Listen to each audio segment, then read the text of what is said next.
Hello and welcome to the Wicked Things podcast. The story you are about to listen to is called Stadler House Book 1 Anna. After a near-death experience changes a young orphan child's life forever, the benevolent Dr. Stadler uses his bleeding-edge therapy to help her and other children at his group home return to a life of normalcy. This short story brings to life the challenges faced by trying to help one small group of children survive their common pasts. Rodney nearly froze to death but watched as his sister was taken. Julie, almost successful in her final attempt to end her life but was plucked from the moment of death. Tyler, a teen substance abuser, was saved by emergency room doctors after overdosing. Anna, a young orphan who narrowly survived her brush with death due to a house fire. John, felt the jaws of his uncle's feral dogs around his throat but was saved from death by paramedics. Emily, the only child who has never had a brush with death. What do all of the residents of the Stadler group home truly have in common? The answer will shock and terrify you. The dim sunlight of the rainy afternoon does little to lighten the tension of the group session taking place inside of the session room. Rodney and Dr. Stadler square off in the center of the circle of folding chairs. The other children remain silent to stay free of their rage. "The lockdown is not a punishment," yells Dr. Stadler. Rodney bucks. "That's bull, Doc." The rest of the children remain quiet and motionless save for their looks of concern. Anna, though, chuckles at each jab in the verbal boxing match taking place. Tyler folds his arms, glaring at Anna. Seeing an opportunity to antagonize the conversation, she interjects while staring at Tyler. "Better than 72 hours of being tied down like a dog," Anna adds coldly to the conversation. Everyone gasps at Anna and her callous words. Tyler leaps to his feet, racing across the room, fueled by a sudden rage. "What did you just say?" Maggie rushes between Anna and Tyler. "I'm sure she didn't." Tyler pokes Maggie in the chest and then points at Anna. "Quit protecting her. She knows exactly what she said." Dr. Stadler seizes Tyler by the wrist. "Enough!"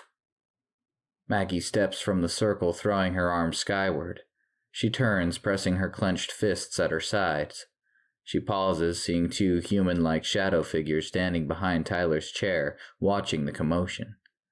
She blinks, rubs her eyes, and as quickly as they appeared, the figures disappear. Anna smirks at her amidst the chaos. Maggie notices Anna acknowledge the shadow's existence through a nod. Anna's actions confirm she is not losing her mind and that the things she has been seeing may be real. Dr. Stadler faces Anna, demanding, "Where did you hear about that?" Tyler plops onto his chair. "Yeah, bitch, talk."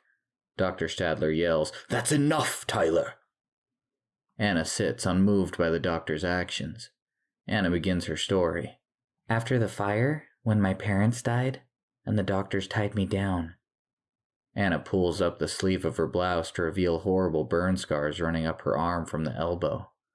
Everyone looks towards Anna in shock by her response and revelations to the group. Dr. Stadler looks at Anna in confusion.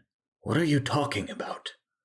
Anna mimes the motion of her resisting a tube being forced down her throat. "Then they forced tubes into my throat.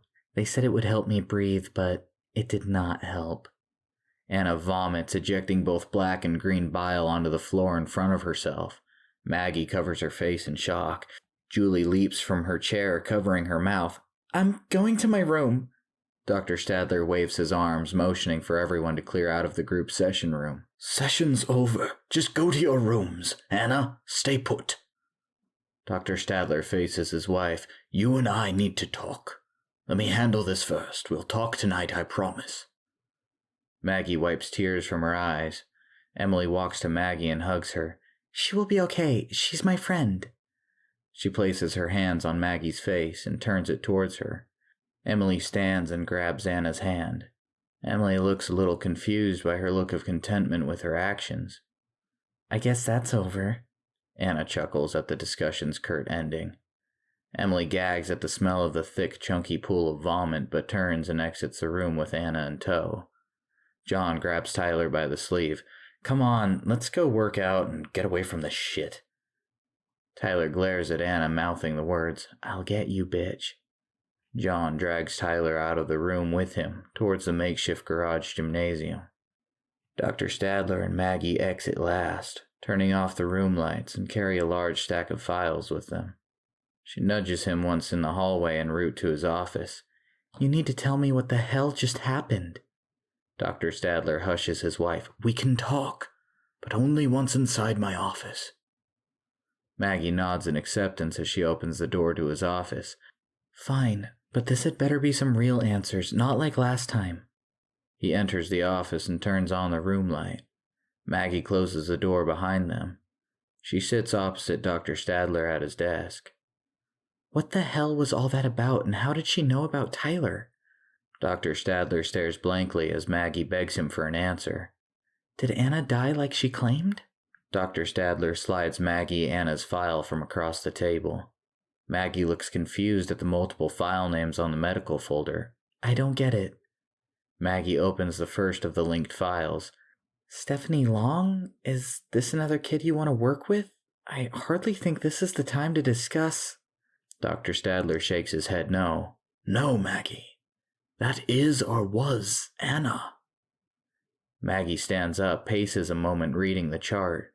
She stops and places the file on top of the cluttered office desk. I don't get it. She changed her name? Yes. She survived the house fire that killed her parents, but it left her in a vegetative state from exposure to the intense heat, Dr. Stadler offers. You don't understand. I've been working with that girl in the coma, trying to find a way for her to regain consciousness for over a year, he continues to explain to Maggie. Anna or Stephanie? Maggie asks. Stephanie or Anna died during our last hypnotherapy session in the hospital about 7 months ago. We fought for nearly 30 minutes to bring her back, but she kept slipping away. Dr. Stadler settles into his chair, folding his arms. So she died then, just like each of the other kids? Maggie perks up. Yes, but it happened during the second session after she had finally regained consciousness. She was in deep when she began a conversation with something. Dr. Stadler gives a sly smile. Maggie seems confused by the revelation. What do you mean, something? Dr. Stadler opens a file and spins it around to face Maggie for inspection. Yes, something. Even the recorders couldn't decipher the words she was speaking. Only a single word came through right at the end. Anku. Maggie looks puzzled at the information. That's it? The odd thing to me was she seemed to be genuinely pleading with something or someone. No, she was begging someone or something when she said it. Dr. Stadler looks down at his notes in the file. I sent copies of the audio recording off to the university to see if they can make any sense of the recording. Dr. Stadler gestures to his PhD hanging on the wall of the office. Poor girl, it's no wonder she seems off. Maggie shakes her head. My hypnotherapy sessions have done wonders with others. I am sure I can help Anna or even Stephanie. It will be another step in the evolution of my father's therapy techniques. I can feel it, Dr. Stadler declares. Maggie gently takes Dr. Stadler's hand to comfort him. Why are we calling her Anna if her name is Stephanie? When I arrived at the hospital about 3 months ago, the staff told me she prefers Anna. Dr. Stadler shrugs. Since the staff probably couldn't pronounce the word, they shortened it to Anna. Maggie nods in understanding. We were not the first choice of the state for her care. There were 2 other families, but each family lost her after just 1 month each. Dr. Stadler yawns and rubs his face. Maggie takes the files from Dr. Stadler. She reads for a moment, but stops with wide eyes staring at the file's revelation of details. They did not return her. It says something burned each of the families alive in house fires. In each instance, she survived unharmed? Maggie glares at him. Get her under control before she finds a match. That's not funny. She's been through a lot. It took everything to get the courts to bury her files and let me take over. Dr. Stadler stares at Maggie. I know we can get through this. Who knows? You may even save her. Maggie tries to disarm her husband. Dr. Stadler looks out of his office window at the storms sailing high above. Try to get to know her. Build rapport. We need her to trust us if we will continue the experiment. Maggie wraps her arms around him in a loving embrace. But if it burned her up in a fire, why doesn't she have a single scar? Her skin is smooth and unblemished. This has been the Wicked Things podcast presentation of Stadler House Book 1 Anna.